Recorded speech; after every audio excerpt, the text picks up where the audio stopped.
Campos. Here is Angelica from home with your forecast. Hello, Angelica.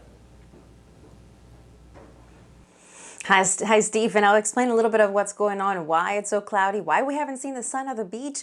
Today here on Oceanside, no sunshine, just clouds. And as we look towards PV, you can see fairly cloudy there as well. In Coronado, looking towards downtown, you can see those clouds there too, 67 degrees. The wind's coming out of the south-southwest at 7 miles per hour.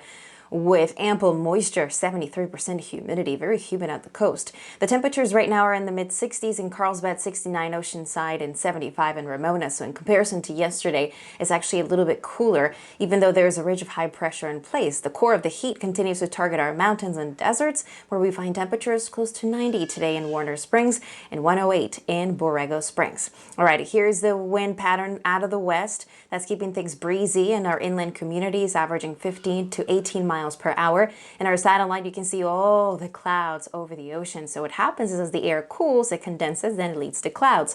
And of course, we know the Pacific Ocean brings a cool ocean current, and that's why we typically see clouds in May and June. So what's happening with this ridge of high pressure is we have this very warm air across the East County with abundant sunshine. In order for the clouds to clear on a typical day, you would have to mix that warm and cool air, but it's not happening. What's happening instead is you're getting that cool core dense air that's moving from the ocean on the surface, and then above it you have a warm layer of air. What happens? It caps the atmosphere. It doesn't allow the clouds to clear, and instead we get trapped under clouds, basically bringing the sky down to the surface. Our marine layer futurecast will bring clouds all the way to the East County once again tomorrow. We'll see better clearing with better mixing of the air in our inland communities, but for the coast, most likely that temperature inversion is going to continue. High pressure is still there and is going to be shifting farther to the west. What's going to be happening this weekend is a storm system. You can see there, that low over Portland. That low is going to bring down cooler air, a stronger onshore flow. The marine layer will get stronger, and most likely temperatures will start to cool back down. So for coastal communities, that means basically clouds will continue and very little chance at sunshine. Inland, you'll still have that sunshine for tomorrow, but cloudy skies at night.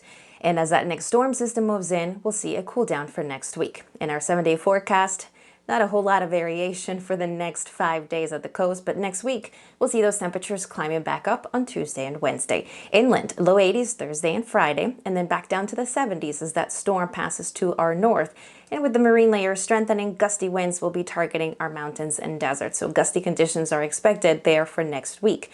In the meantime, more sunshine, another mild day tomorrow with temperatures around 81 degrees, 82 on Friday, and then for the deserts, we'll average close to 110 degrees on Thursday and Friday. As that ridge of high pressure begins to break down, we'll see the temperatures cooling back down to 95 degrees on Monday.